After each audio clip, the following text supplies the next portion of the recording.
वर्तमान में मैंने MPPSC 2024 का एग्ज़ाम क्लियर किया है। उसमें मुझे DSP की पोस्ट पर मेरा सिलेक्शन हुआ है। अब आगे जितना भी जो भी DSP के पद का जो पदीय दायित्व होंगे उनका मैं कर्तव्य निष्ठा से पालन करूँगी और आगे यदि समय मिलता है तो मैं अपना जो UPSC की प्रिपरेशन है वो जारी रखना चाहूँगी। कितनी तैयारी करी आपने, कितना समय लगा उसको, पापा की कितनी मेहनत रही इसमें? मेरे फादर और मदर की जो मेहनत है वो मेरी मेहनत से ज़्यादा है, क्योंकि उनका जो स्ट्रगल है वो उन्होंने अपने बचपन से फेस किया है। क्योंकि हमें वो स्ट्रगल फेस करने के लिए नहीं मिला, क्योंकि वो स्ट्रगल फेस कर चुके थे।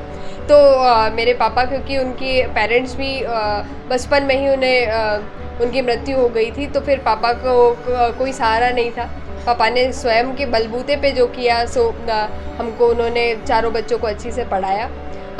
तो जब भी मुझे मोटिवेट करना रहता था तो मेरे पापा मुझे बस ये बोलते थे कि अपना 100% देना। 100 में से मतलब थोड़ा भी कम नहीं होना चाहिए। अपने जो एफ़र्ट्स हैं, मेरे जो एफ़र्ट्स हैं वो 100% होने चाहिए।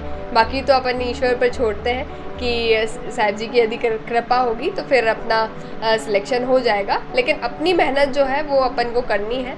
और पापा की जो मेहनत है, मम्मी जो मेरे पीछे इतनी मेहनत करती हैं, तो उनकी मेहनत को देखते हुए ये मेरा दायित्व बनता है कि मैं अपनी जो पढ़ाई है वो ईमानदारी से करूं और जो एग्ज़ाम है उसमें अपना 100% दूँ। तो कौन सी रैंक आई है आपके और आगे क्या तैयारी करते रहेंगे? जी, MPPSC में DSP की पोस्ट के लिए मेरी 10वीं रैंक है। ओवरऑल यदि देखा जाए तो 23rd रैंक है मेरी।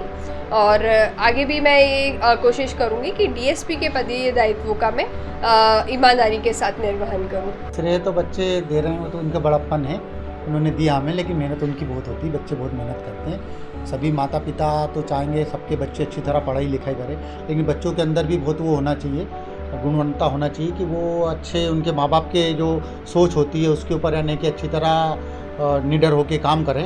तो वो बच्ची ने किया। आपकी बेटी DSP बनने जा रही है, कितना उत्साह और कितनी बहुत उत्साह है, बहुत अच्छा लग रहा है हमें। क्या शुरू से टॉपर रही सभी? हाँ, शुरू से टॉपर रही। स्कूल में 10वीं में भी, 12वीं में भी, और कभी उसने छुट्टी नहीं की है। और स्कूल में भी 100% यानी उसके नंबर आते थे और पूरी अटेंडेंस भी 100% होती थी। पूरी 12वीं तक उसने अटेंडेंस एक भी छुट्टी नहीं की। आप एक मैकेनिक का काम करते हैं तो कहीं ना कहीं आपको वो देखती थी कि आप बहुत मेहनत करते हैं, सुबह से लेकर रात तक मेहनत करते थे, तो कहीं ना कहीं उसके मन में भी था कि जो कुछ करना है बड़ा कुछ करना है। हाँ, वो तो था शुरू से। यानी उनको भाई ये लगता था कि पहले तो मैं इंजीनियर बनूंगी। शुरू से यानी उसके दिल में ये था कि भाई पहले इंजीनियर बनूंगी। इंजीनियर के बाद उसको मोटिफाई मिलते गए, लोग मिलते गए, अच्छे मिलते गए, फिर उसको बताते गए भैया ये ऐसे, हमें तो कुछ पता ही नहीं। हमारी लड़की थोड़ी और ऊपर जाए, अच्छी से पढ़ाई करे, और एक अच्छी बहुत से बड़ा पद होता है, हाँ, DSP बनने जा रही है। हाँ, बाकी बच्चों को भी ऐसी तरीके की बाकी बच्चे भी अच्छी से पढ़ रहे हैं, वो भी ऊपर पहुंचेंगे, वो भी नाम रोशन करेंगे।